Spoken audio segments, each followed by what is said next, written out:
Podcast Inspiratif. Solidaritas, inspiratif, aktual, partisipatif. Halo Sobat API, kembali lagi di API, Alumni Podcast Inspiratif. Podcast yang menghadirkan cerita, pengalaman, dan inspirasi dari para alumni hebat FISIP Universitas Bengkulu dengan solidaritas, inspiratif, aktual, dan partisipatif. Sebelumnya perkenalkan, saya Putri Nurabiah Husri dari anggota Dinas Pemberdayaan Perempuan BEM FISIP tahun 2026 yang akan menemani Sobat API di episode 10 ini dengan tema Partisipasi Politik Mahasiswa, Tantangan dan Peluang dalam Penguatan Sistem Demokrasi Substansial dengan narasumber yang pastinya luar biasa, yaitu Bapak Rahmat Hidayat MSOS. Beliau merupakan alumni Program Studi Kesejahteraan Sosial FISIP Universitas Bengkulu tahun 1999 dan melanjutkan juga magisternya di Kesejahteraan Sosial FISIP Universitas Bengkulu juga, yang saat ini dipercaya sebagai Ketua Bawaslu Kota Bengkulu. Luar biasa sekali, mari kita sapa terlebih dahulu narasumber kita. Selamat pagi Bapak. Pagi Mbak Putri, salam solidaritas. Apa kabar di pagi hari ini Bapak? Alhamdulillah sehat. Alhamdulillah, salam solidaritas Salam juga solidaritas. Bapak. Sebelum kita masuk ke tema utama nih Pak, boleh diceritakan sedikit Pak, bagaimana perjalanan Bapak dari seorang mahasiswa FISIP Universitas Bengkulu ini Pak, hingga dipercaya menjadi Ketua Bawaslu Kota Bengkulu Pak? Kalau perjalanan panjang ya, habis waktu kita podcast cerita perjalanan. Pertama, pastinya ketika saya menjadi mahasiswa itu karena euforia dari reformasi 98, saya masuk 99, artinya transisi demokrasi dari yang dulunya tertutup, yang dulunya otoritarian, itu masuk kepada era keterbukaan. Nah, transisi ini memperkaya saya secara pribadi, khususnya ketika saya di kampus dengan beberapa kawan-kawan dan banyak jaringan berdiskusi tentang proses demokrasi yang melahirkan sebuah kebijakan dan segala macam banyak hal itu, yang pada akhirnya saya memutuskan untuk mengambil peran sebagai orang yang mengawasi proses kepemiluan ini gitu. Makanya saya memutuskan untuk ikut dalam seleksi Bawaslu di Kota Bengkulu gitu. Itu Mbak. Oke, luar biasa sekali Bapak. Jadi semasa kuliah itu sudah aktif ya Pak, terutama di organisasi. Ya. Nah Bapak, apakah pengalaman organisasi itu yang membentuk kepedulian Bapak nih Pak terhadap dunia demokrasi dan pelayanan publik saat ini Pak? Ya, kalau ditanya semasa saya mahasiswa itu pasti ya membentuk karakter saya sampai hari ini. Karena ketika kami di kampus ya, saya aktif di mahasiswa waktu itu di kampus karena memang saya aktif di berbagai macam organisasi baik internal maupun eksternal kampus. Nah, kami dulu itu memang punya modal 3 dulu. Jadi saya itu punya 3 modal untuk menjadi seorang aktivis mahasiswa. Pertama itu berani, yang kedua itu jujur, terus yang ketiga itu kritis. Nah, 3 modal inilah bagaimana upaya kita untuk melihat suatu kondisi atau kejadian atau apapun bentuknya itu perubahan yang ada di masyarakat itu betul-betul secara jujur, ya kan? Dan itu memang lahir dari kekritisan berpikirnya kita gitu. Nah, pengayaan itu juga itu memang juga diperkaya dengan banyak membaca gitu. Ini penting juga karena jangan juga kita jadi membabi buta gitu kan. Membaca sudah enggak, diskusi sudah enggak gitu, sudah tuh akhirnya kita yang keluar itu caci maki gitu. Nah, itu yang membentuk karakter saya secara pribadi, bagaimana aktivitas saya di kampus selama saya mahasiswa ria gitu. Selama saya di kampus itu banyak hal gitu yang bisa saya ambil atau saya petik dari pengalaman-pengalaman yang sampai hari ini mewarnai dalam hidup saya gitu. Itu Mbak. Oke, luar biasa sekali Bapak. Jadi memang sudah aktif dari dulu dan dari situlah pengantar Bapak ke selanjutnya, yaitu Betul, sebagai betul. Ketua Bawaslu saat ini Ya. Pak. Nah Pak, berbicara tentang tema kita hari ini Pak, sebenarnya seperti apa sih Pak menurut Bapak makna partisipasi politik mahasiswa Pak dalam memperkuat demokrasi saat ini Pak? Ya, kalau ditanya peran, penting perannya. Karena mahasiswa ini kan kalau dulu ya, nah kalau sekarang kayaknya pasti masih ada ya. Dulu kan kita selalu berteriak tentang moral force, mahasiswa selaku agen of change gitu. Banyak hal gitu. Nah, kalau kita bicara peran, hari ini posisi mahasiswa itu di kancah perpolitikan itu di mana bagiannya? Ya kan? Bagian atau peran itulah yang akan nanti mengawal proses demokrasi di Indonesia ini menjadi lebih baik. Mahasiswa itu kan bebas kepentingan ya. Kepentingan mahasiswa itu kan adalah tanggung jawab dia terhadap orang tua untuk menyelesaikan studi yang tadi yang mungkin boleh dikatakan donatur utama. Iya Pak, betul. Ya, karena pasti dipesankan oleh orang tua itu selesai kuliah cepet. Karena itu mimpinya orang tua kan. Itu tanggung jawab kita kepada orang tua. Itu satu poin yang tidak bisa diganggu gugat. Tanggung jawab kita terhadap masyarakat. Ruang ini di mana akan kita rebut gitu. Makanya penting peran mahasiswa dalam kancah membangun proses demokrasi ke depan. Peran inilah yang tadi saya bilang ada sebagai agen pembaruan, sebagai gerakan moral. Karena mahasiswa ini tadi kan orang yang bebas dalam konteks berpikir secara ilmiah. Dia bebas menentukan sikap dia selagi sikap itu memang untuk tujuan kebaikan. Ya kan? Tapi satu sisi ada tanggung jawab dia terhadap orang tua untuk menyelesaikan studi. Nah, bagaimana ini beriringan? Nah, proses inilah yang harus kita jaga betul dalam proses mengawal demokrasi ini ke depan. Makanya kami Bawaslu Kota Bengkulu itu berkomitmen sebetulnya membangun jejaring sebanyak mungkin dengan kelompok-kelompok mahasiswa yang ada. Baik itu organisasi eksternal kampus maupun internal kampus. Karena kita yakini mahasiswa ini dari 1.000 atau dari 100 pasti ada 2 atau 3 yang punya kepedulian terhadap proses demokrasi. Betul. Ya kan? Betul. Ini kan upaya kita daripada, ini kan kalau kita ngomong konyolnya itu kan gini nih. Kalau kita orang Melayu ini kan, cukup lah, jadilah seorang aja jadilah. Ya kira kan seperti itu tuh. Jadi dari 100 yang 2 ini ngotot, ya kan? 2 ini betul-betul punya kepedulian terhadap demokrasi. Ya 2 ini bisa sebagai generasi penerus ke depan untuk perbaikan proses demokrasi gitu. Jadi kalau ditanya bagaimana peran, sangat penting. Cuma problemnya kalau saya kembalikan pertanyaan itu kepada mahasiswa, lah mahasiswanya peduli tidak? Itu kan? Iya betul. Gitu Mbak Putri. Oke, betul sekali yang Bapak sampaikan tadi, berarti dari kesadaran sendiri sebagai Betul. mahasiswa itu ya Pak. Ya. Nah menurut Bapak, tantangan terbesar yang membuat mahasiswa saat ini kurang aktif Pak dalam kehidupan politik dan demokrasi saat ini Pak, itu apa kira-kira? Apa ya?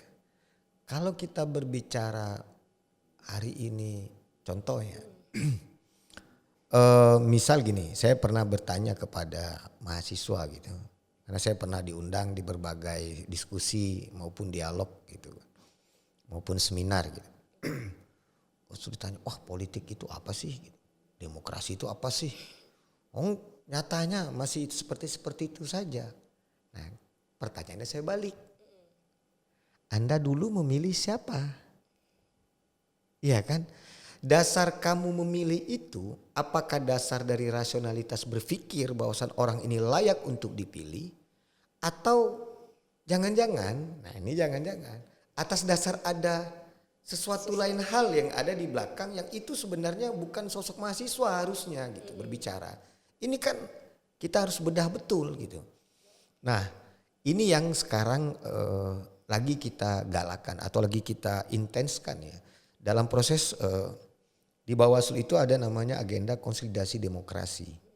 Nah ini yang kita coba upayakan ke kelompok-kelompok mahasiswa, kelompok masyarakat, siapapun itu. Kita berbicara tentang demokrasi. ya kan? Dan ini penting karena tongkat estafet 5 tahun itu ditentukan dalam 1 hari. Bayangin ya, pentingnya proses vote dalam 1 hari itu menentukan 5 tahun ke depan masa depan bangsa ini. Ya. Kalau kita persempit dalam ruang lingkup kepala daerah, maka 5 tahun ini itu ditentukan dalam 1 hari. Ketika kita memilih coblos nomor sekian misalkan, saya tidak boleh nyebut nomor urut nanti dipotong ini ketua bawaslu kampanye. Kita mencoblos dan itu dasar kita mencoblos itu bukan dasar karena kita melihat visi misi calon ini, tapi dari subjektivitas diri kita karena faktor tertentu tadi, maka itu akan melahirkan 5 tahun ke depan itu ya rugi besar, iya kan? Iya betul sih Pak. Akhirnya apa? Kemampuan kita akhirnya apa? Ngomel. Terus kita nulis di medsos, wah gitu. Terus kita banyak hal gitu. Tapi ketika di hari penentu, kita ikut-ikutan di barisan Wani Piro ini tadi gitu. Iya kan? Ya. Ini kan makanya waktu dalam beberapa kegiatan Bawaslu banyak melibatkan kelompok-kelompok mahasiswa. Pernah saya lontarkan, ini jangan-jangan mahasiswa ini sebagai aktor delivery dari hal-hal yang kotor tadi gitu. Karena itu tadi orang memandang ya mahasiswa itu kan ya kalau kita eja dengan struktur bahasa mahasiswa ini kan luar biasa kan.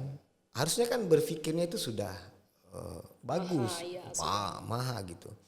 Dengan kebebasan kita untuk berdiskusi, kebebasan kita untuk mencari pengetahuan, ini harusnya clear gitu. Nah ini yang saya harapkan peran dari seorang mahasiswa itu sangat penting untuk menentukan masa depan bangsa ini. Kalau mahasiswanya saja sudah tidak peduli, saya tidak terbayang 5 tahun ke depan ini mau jadi apa kita gitu.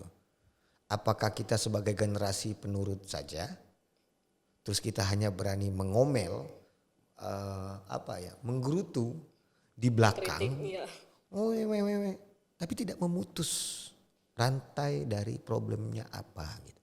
Karena kan kita ilmu sosial ya. Iya, Pak, betul. Yang harusnya memutus problem itu dari akarnya, bukan dari batang pohonnya atau dari rantingnya. Tapi kita harus memutur akar persoalan sebenarnya ini apa. Baru kita cabut di sana. Maka penyakitnya akan sembuh gitu. Gitu, Mbak. Oke, berarti memang harus dicabut dari akar-akarnya Pak, supaya memang penyakitnya atau halangannya itu bisa memang dihilangkan bisa ya Pak. Nah di sisi lain Pak, peluang apa yang bisa dimanfaatkan mahasiswa agar tetap bisa berkontribusi positif Pak dalam demokrasi, terutama di era digital seperti sekarang ini Pak? Iya, tadi ya banyak peran yang bisa diambil oleh mahasiswa. Khususnya kita nih Fakultas FISIP ya.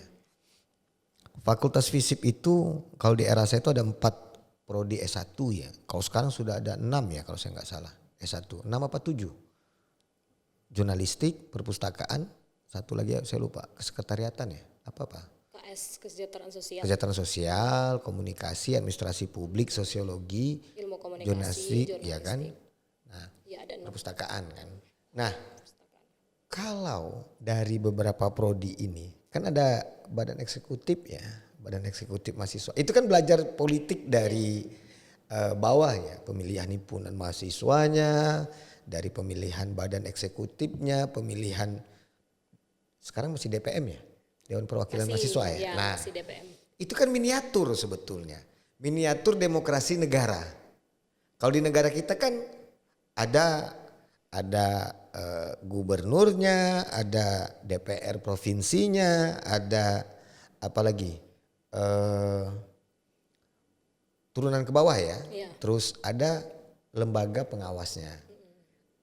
Nah, kalau kita melihat miniatur itu tadi, ya kan, peran mahasiswa itu dalam dunia digital lah harusnya itu komplit. Contoh, kalau kita melihat berkaca kita flashback ya. Flashback di pemilihan presiden, mungkin Mbak Putri bisa melihat ketika pemilihan presiden yang lalu-lalu itu bagaimana masyarakat ini terbelah dengan isu-isu yang nggak bagus, ya kan? akhirnya demokrasi yang harusnya bagus itu kerdil karena persoalan sentimen. Contoh, penyebaran hoax itu di dunia digital itu sangat besar dengan teknologi hari ini AI, ya kan. Kalau zaman saya dulu masih edit Photoshop. Kalau yang belum mumpuni ilmu Photoshopnya masih ketahuan itu pencahayaannya. Kalau sekarang kan pakai AI. Kan nampak kayak asli banget. Kayak baca nih. Foto aja bisa ngomong gitu. Nah kalau zaman dulu kan editan-editan yang seperti itu kan nggak bisa. Ya foto gitu. Nah harusnya mahasiswa itu kan ngambil peran. Ya. Di salah satu misal gini, Bawaslu Provinsi Bengkulu itu yang sepengetahuan saya pernah melakukan MOU di beberapa universitas dan pada akhirnya melahirkan pengawas atau pemantau independen. Apakah itu diperbolehkan secara undang-undang? Diperbolehkan. Dan itu diatur. Jadi kayak BEM-Fisip Unip misalnya mendaftarkan sebagai pemantau independen dalam pemilihan kepala daerah. Misal gitu. Nah, kenapa tidak? Kita sudah punya jurus semua ini dengan ilmu pengetahuan latar belakang pengetahuan yang berbeda-beda. Administrasi publik melihat atau meninjau visi misi dia itu untuk kebijakan ke depan bagaimana. Ya. Ya betul. Sosiologi itu kan induk ilmu sosial nih. Iya. Secara keilmuan dia melihat, wah ini seperti apa sosiologi demokrasinya, sosiologi politiknya, banyak hal sebetulnya.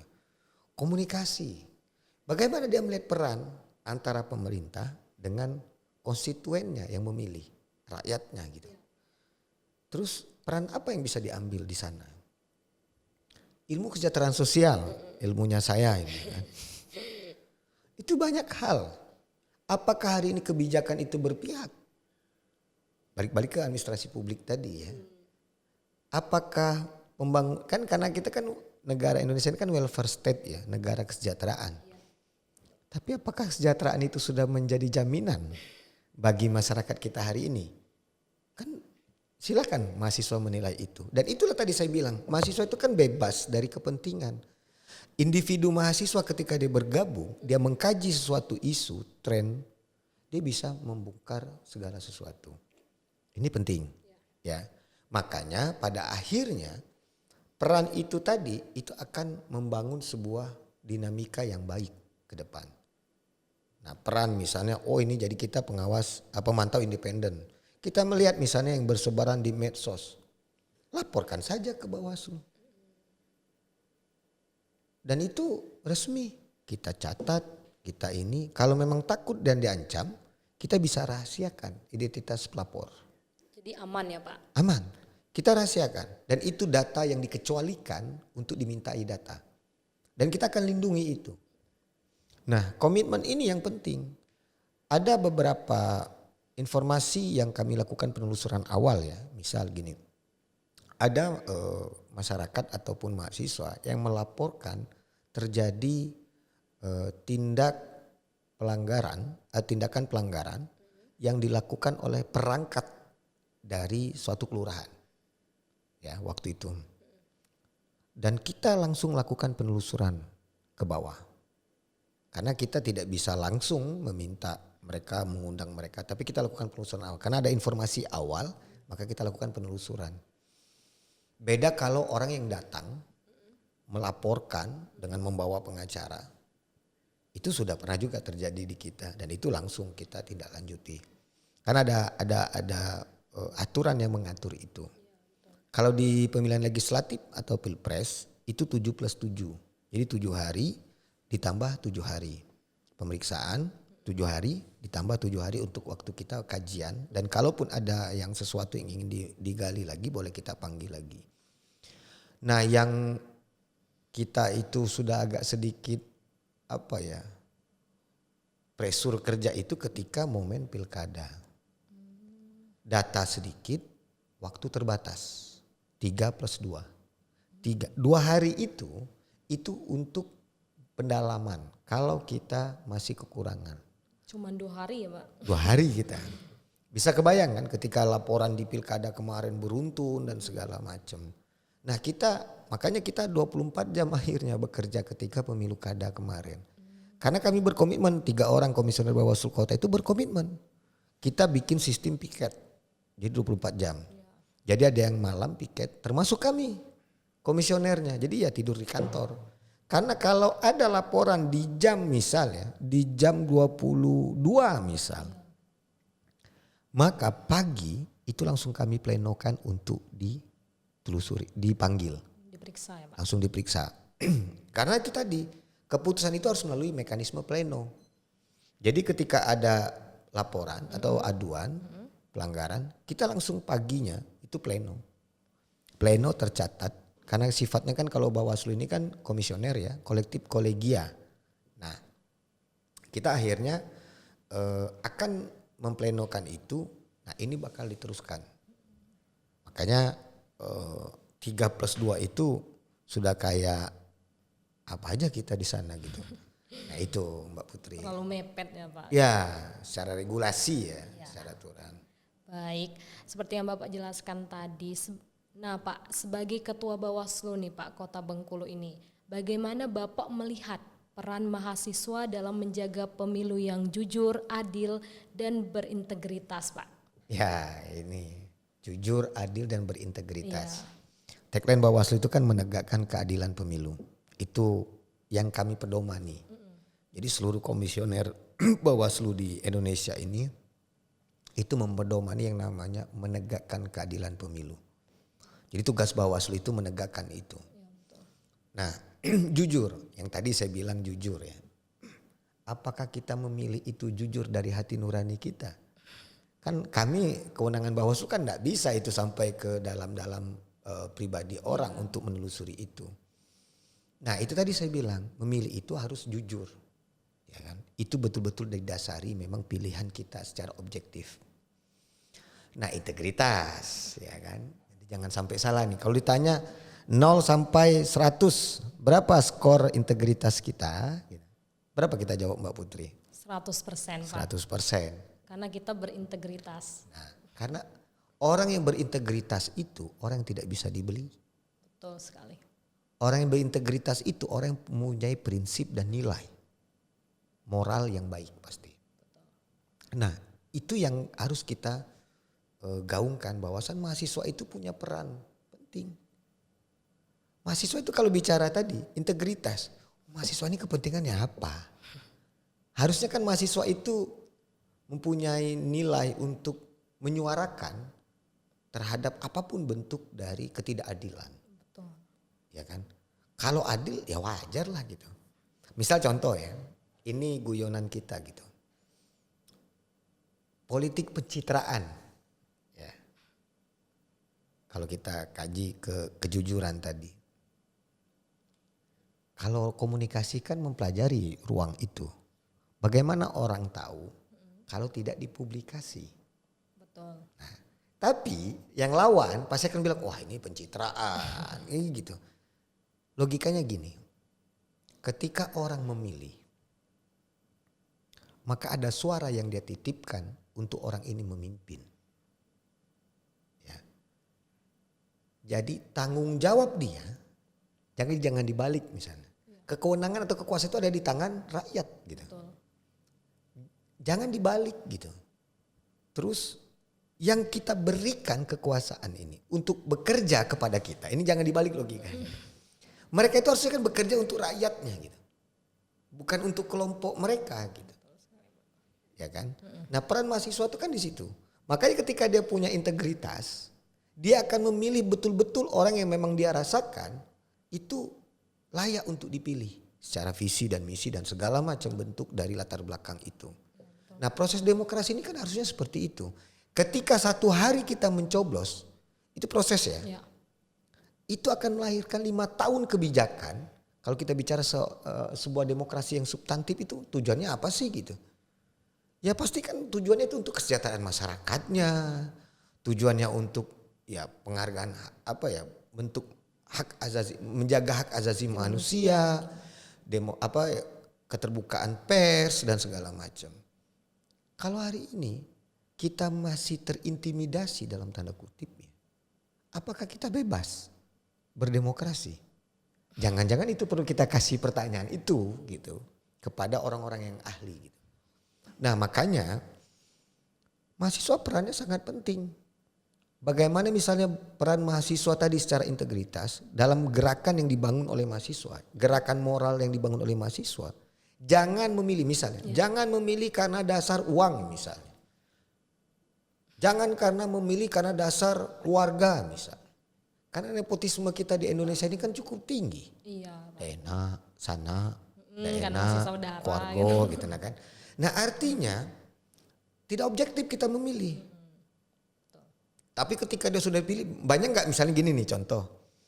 Ada saya punya teman gitu, udah ngerti lah ditolong oleh sanak dewe, lupo. Nah, kejadian kan, dia tolong keluarga sendiri, tapi keluarganya lupa dengan dia gitu. Pas udah menang Gitu. Nah, itu banyak saya temukan dari omelan-omelan. Nah akhirnya kita berupaya untuk mencari kambing hitam. Siapa yang salah? Si A, si B, si C, tidak becus bekerja dia. Akhirnya kan seperti itu. Iya. Tapi kalau kita tarik ke belakang, dasar kita memilih itu apa? Betul. Apakah kita memilih secara objektif dan rasional tadi? Atau karena tadi tendensi sesuatu subjektif karena ada latar belakang. Wah ini karena kakak saya, karena kakak ibu saya gitu. Akhirnya kita kan tidak bebas nilai dalam melihat itu. Betul. Dan saran saya jangan golput juga. Karena golput itu apa ya? Kita tidak memberikan sesuatu yang perubahan yang lebih baik gitu. Makin banyak orang golput, makin senang orang tidak baik ini bekerja. Alasannya kalau orang golput itu Pak bingung milih yang mana katanya. Ya karena kita bukan bingung sebetulnya. Karena kita tidak mendalami apa yang menjadi tujuan itu. Betul. Kalau legislatif kan kita tinggal lihat. Contoh, kita kan tinggal lihat visi misi partainya, orang-orang partai ini seperti apa. Kita kan banyak mendapat informasi dan segala macam. Tinggal kita filter. Ya jangan hukum mereka, jangan pilih gitu. Misalkan gitu, kita pilih yang ini. Ya kalau memang tidak lagi, ya kita hajar lagi tuh habis-habisan. Jadi gerakan itu yang kita bangun. Jadi bagaimana integritas seorang mahasiswa itu bisa memberikan kebaikan untuk masyarakat banyak. Itu poinnya. Betul. Yes, betul sekali seperti yang Bapak sebutkan tadi. Jangan sampai golput ya Pak. Ya. Karena hak suara itu sangat penting untuk menentukan 5 tahun ke depannya. Betul, Ya Mbak Pak. Putri. Dan integritas atau memilih sesuatu itu jangan asal pilih, tapi melihat latarnya. Jangan juga melihat dia saudara atau karena ada sesuatu, tapi memilih yang memang benar-benar bagus untuk 5 tahun ke depan. Oke Pak, kalau ada sobat API nih Pak, yang ingin ikut berkontribusi dalam pengawasan pemilu Pak, atau pendidikan demokrasi. Langkah awal apa yang Bapak sarankan Pak sebagai Ketua Bawaslu Kota Bengkulu ini Pak? Pertama saya coba bicara agenda Bawaslu ya kepada Sobat API ya. Agenda Bawaslu rutin itu ada namanya konsolidasi demokrasi. Jadi setiap komisioner, dan itu berlaku se-Indonesia Raya, harus melakukan konsolidasi demokrasi dalam waktu 3 kali kegiatan dalam 1 minggu. Udah 1 minggu berarti harus 3 kali. 3 kali, itu satu. Itu kegiatan yang rutin. Yang kedua, kalau ingin berperan ya untuk pengayaan ya, Bawaslu itu ada agenda kegiatan yang rutin juga, namanya itu P2P, Pendidikan Pelatihan Pengawasan Partisipatif. Pendidikan Pelatihan Pengawasan Partisipatif. Kalau dulu namanya sebelum saya masuk Bawaslu itu namanya SKPP, Sekolah Kader Pengawas Partisipatif. Nah, bisa masuk dalam 2 itu, tinggal lihat. Kalau konsolidasi demokrasi nanti saya coba jelaskan dengan agenda ini. Di P2P itu kita pasti akan mempublikasi selain jalur undangan, karena gini, Kota Bengkulu ini kan banyak kampus, banyak mahasiswa, kelompok-kelompok mahasiswa, organisasi dan segala macam. Jadi kita punya keterbatasan kemarin cuma hanya 20 orang kita coba kemarin ngobrol untuk bagaimana itu menjadi lebih lah gitu kuota untuk kota Tambah Bengkulu ya, Pak, gitu, ya. ditambah lah gitu. Nah, karena kenapa? Dari kelompok-kelompok, dari orang-orang yang ikut dalam P2P inilah nantinya kita ajak ke depannya. Nah, itu agendanya. Terus bagaimana mahasiswa bisa terlibat? Sekarang pertanyaan saya munculkan. Berapa organisasi mahasiswa yang ada di internal kampus? Ada BEM, ada HIMA, ada UKM. Ini kan banyak. Iya Pak, banyak. Makanya sekali lagi saya berkomitmen ya. Kami lah Bawaslu Kota Bengkulu bertiga itu dan saya secara pribadi berkomitmen bahwa bahwasannya mahasiswa itu kan bisa buat banyak kegiatan untuk pengayaan hasanah berpikir dari mahasiswanya gitu. Kenapa saya bilang seperti itu? Karena itu tadi. Contoh, ini saya bocorkan sedikit. Ketika seleksi komisioner Bawaslu Kota Bengkulu ya ataupun penyelenggara pemilu seperti KPU, pasti dalam satu di formulir itu di paling terakhir pengalaman kepemiluan. Ini untuk Sobat Api yang Ini mau. untuk Sobat Api ya. Pengalaman kepemiluan itu didapat dari mana? Semakin banyak pengalaman kepemiluan, semakin besar nilai kita untuk seleksi administrasi. Itu tambahan atau memang kewajiban itu Pak? Bukan kewajiban, kan seleksi administrasi itu akan dilihat personal ini, person ini Betul. punya kemampuan apa atau pengalaman apa Iya. di proses kepemiluan. Nah, kalau dia nol kan pasti nilai administrasinya kan, wah ini gimana ini gitu. Dipertimbangkan, Dipertimbangkan. Nah makanya untuk memperbanyak itu, hari ini kan teknologi mahasiswa ini kan sudah cukup banyak. Sertifikat dan segala macam itu. Buatlah kegiatan-kegiatan yang soal itu. Artinya ruang pengayaan bisa kita lakukan. Pengalaman dari personal yang ikut itu bisa menjadi salah satu dokumen pengalaman kepemiluannya. Ya kan, saya generasi penerusnya kan siapa? Bukan kami lagi nantinya kan. Pasti kawan-kawan mahasiswa yang sekarang lagi melakukan studi kan. Nah, sekali lagi saya secara pribadi dan kawan-kawan juga di Bawaslu itu berkomitmen. Saya bilang saya mau wakafkan diri saya. Gitu. Kalau misal kawan-kawan Badan Eksekutif Mahasiswa mengundang saya untuk diskusi dan itu melibatkan banyak mahasiswa lainnya antar jurusan. Itu kan lebih bebas kita. Saya akan bisa membangun sebuah skema misalnya. Oh seperti ini kita skema. Ini pemilu, ini seperti apa nih ketika orang ini jadi mana. Itu lebih dalam kan kajiannya. Iya betul Pak. Baru kita bedah itu. Nah prinsip keilmuanmu apa? Administrasi publik. Nah kamu kaji sekarang kebijakan publik sekarang seperti apa terhadap ini. Kan lebih kaya itu. Dengan tema. Lebih mendalam juga. Lebih mendalam. Nah proses ini yang kita gaungkan sebetulnya. Makanya saya bilang dengan kawan-kawan, jadi saya itu di rumah itu pun kadang-kadang sampai pukul 2 dini hari, 3 dini hari, tapi itu kan diskusi sifatnya lepas. Iya. Nggak bisa itu ditulis dalam pengalaman kepemiluan, diskusi dengan ketua itu nggak bisa. Karena pasti akan kita lampirkan sertifikat pengalaman kita. Butuh bukti ya Pak di situ. Itu, makanya harus dikejar. Ini momentum mahasiswa baru ya. Iya. Nah, Maba masuk kan. maba masuk. Maba masuk ini kan orang transisi yang kemarin memilih kan. Ketika waktu dia SLTA, SMA, itu kan momentum dia baru awal-awal dia memilih kalau saya nggak salah. Betul. Pemilu, pilkada, kepala daerah pasti dia milih.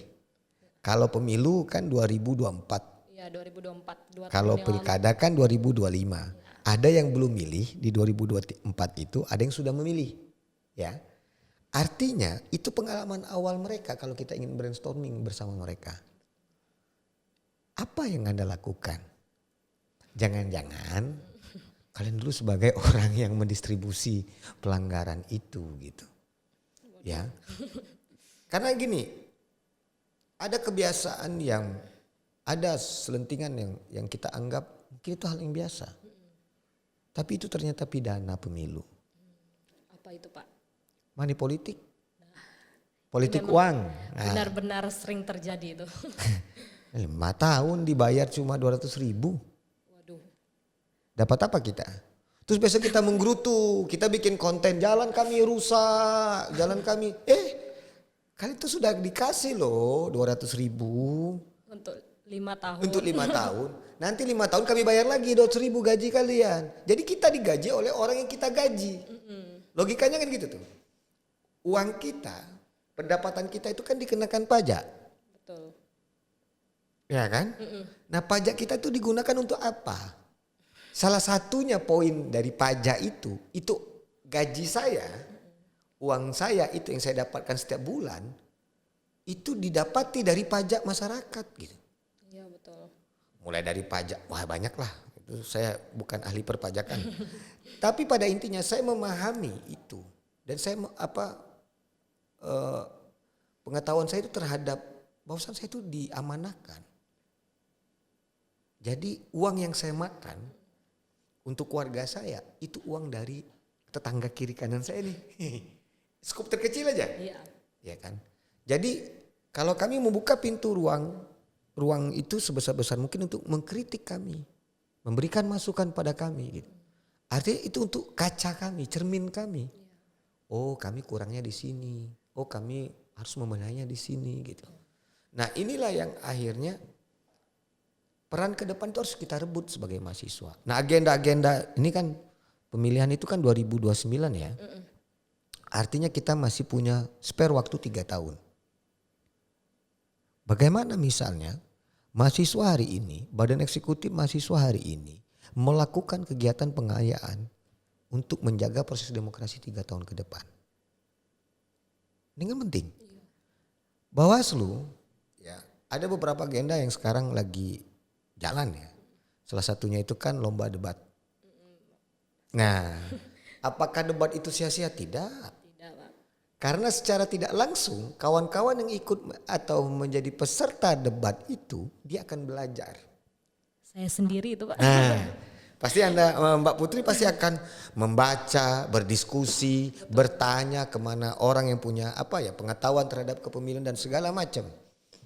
Artinya secara tidak langsung dari lomba debat itu berapa mahasiswa yang akan belajar tentang demokrasi atau kepemiluan. Kalau kita kali aja rata nih, ini Universitas Bengkulu berarti ngirim berapa? FISIP ngirim 2 ya kalau saya nggak salah. FISIP 2, Fakultas Hukum 1, Universitas Bengkulu. Iya.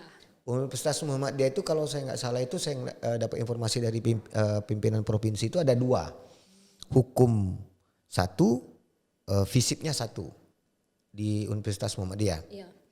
Artinya secara tidak langsung sudah ada 5 dikali 3. Berarti 15 orang. Iya.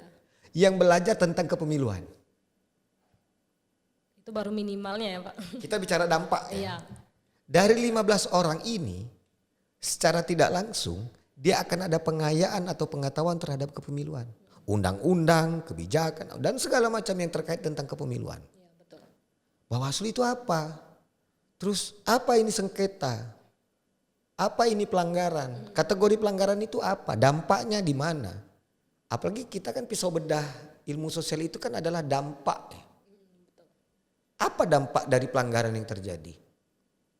Kita bicara money politik. Apa dampaknya? Ya, kalian sudah dibayar 200.000 per kepala. Dampaknya 5 tahun ke depan gak usah kalian pikirin. Kan seperti itu. Tapi kan gak mungkin kita ngomong kalau di lomba debat. Oh udah usah kau pikirin. Kan gak mungkin. Iya, nggak mungkin. Artinya kan ada pengayaan untuk membaca. Iya, ada dasar-dasar yang kuat di Betul. situ. Artinya Mbak Putri harus membekali diri Mbak Putri dan teman-teman Mbak Putri tentang undang-undang, kebijakan yang hari ini ada. Untuk apa? Biar lebih banyak pengayaan untuk materi debat. Betul. Bayangin 3 orang. Itu sudah banyak membaca. Ada manfaat.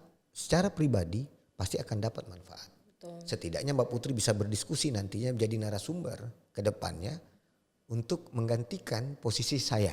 Amin. Amin. Karena kenapa? Ya enggak mungkin kan saya seumur hidup di sini karena kami cuma boleh 2 periode. Oh, 2 periode, Pak. Berarti Betul. ini baru periode pertama, Pak. Ya. Tapi saya meyakini proses regenerasi ini harus berjalan dengan baik. Betul. Dan itu komitmen saya. Makanya peran mahasiswa, sekali lagi kalau BEM misalnya gini. Eh, saya kan dipanggil Daye kalau di FISIP.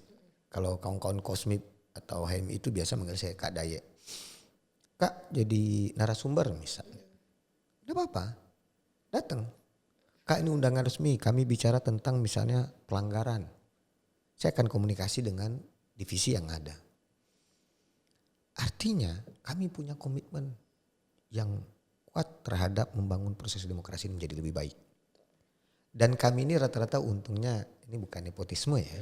3 orang di Bawaslu Kota Bengkulu itu rata-rata sivitas akademik alumni Universitas Bengkulu semua. Ya. Jadi suatu kebanggaan bagi kami bisa berkecimpung dalam satu wadah dan itu tuh dalam satu alma mater. Universitas Bengkulu walaupun fakultas yang berbeda. Nah, ini yang tadi saya minta, yang saya coba bahas ke kawan-kawan mahasiswa. Kalau memang ada agenda, jangan hanya agenda misal gini ya. Kalau saya lihat kan sekarang agendanya itu hanya menjalankan seremonial saja.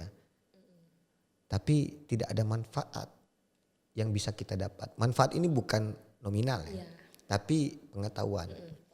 Karena kami dulu itu diajarkan oleh, saya bilang alumni saya terlalu atau senior saya dulu itu. Dan bagaimana kami harus berpikir kritis itu dengan banyak kami membaca soal demokrasi, soal apa. Dan itu pasti ada dampak, ada efek domino dari setiap kejadian, pasti akan ada efek domino. Setiap keputusan itu pasti ada efek dominonya. Pasti ada itu. Nah kalau kita ilmu sosialnya kan enak. Ngelihatnya kan dari banyak perspektif gitu.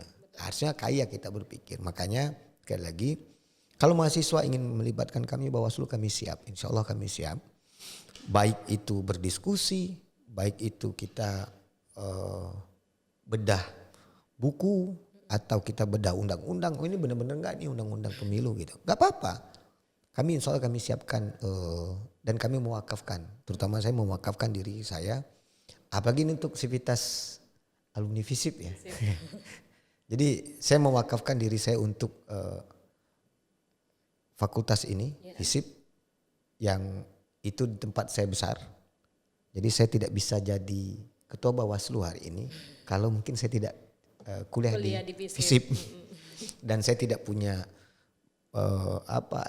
jejaring gitu, mungkin saya tidak akan sampai ke jalan seperti ini. Nah makanya feedbacknya di luar kewajiban saya harus mewakafkan diri saya untuk alumni mahasiswa FISIP UNIP. Jadi ketika diminta saya siap, diminta siap. Kecuali tadi syarat saya harus sehat. Gitu Mbak. Sehat utama ya Pak. Itu utama ya. Kalau sakit kan nggak mungkin kita datang. Betul Gitu sekali. Mbak Putri. Baik, luar biasa sekali yang Bapak sampaikan tadi. Ini mungkin terakhir Pak, apa pesan dan harapan yang ingin Bapak sampaikan kepada mahasiswa FISIP Universitas Bengkulu ini Pak, agar tetap aktif berpartisipasi dan menjadi generasi yang mampu memperkuat demokrasi Indonesia saat ini, terutama untuk menuju pemilu 2029 nanti Pak? Harapan saya satu ya, cuma satu, tapi pengembangannya banyak. Jadi saya ingat dulu dosen saya namanya Pak Lamhir Samsinaga itu. Soalnya satu, tapi isinya itu 4 lembar. Peduli. Itu harapan saya.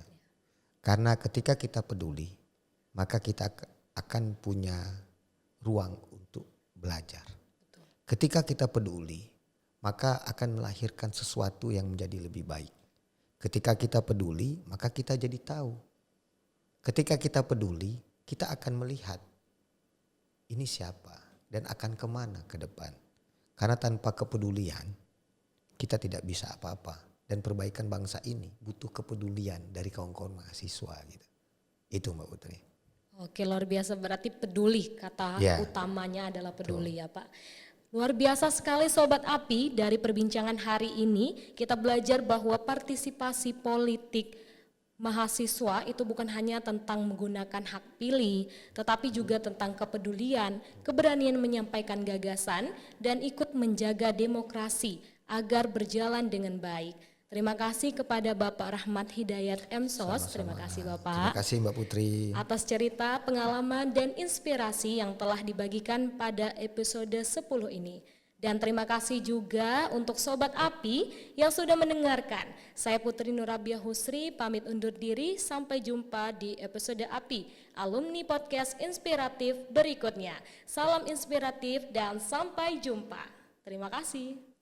Terima kasih Mbak Putri. Terima kasih Bapak.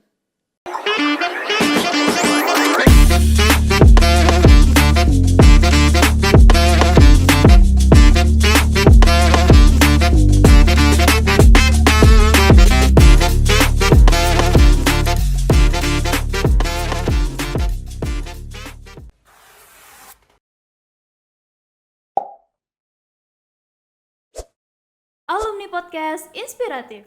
Solidaritas, inspiratif, aktual, partisipatif.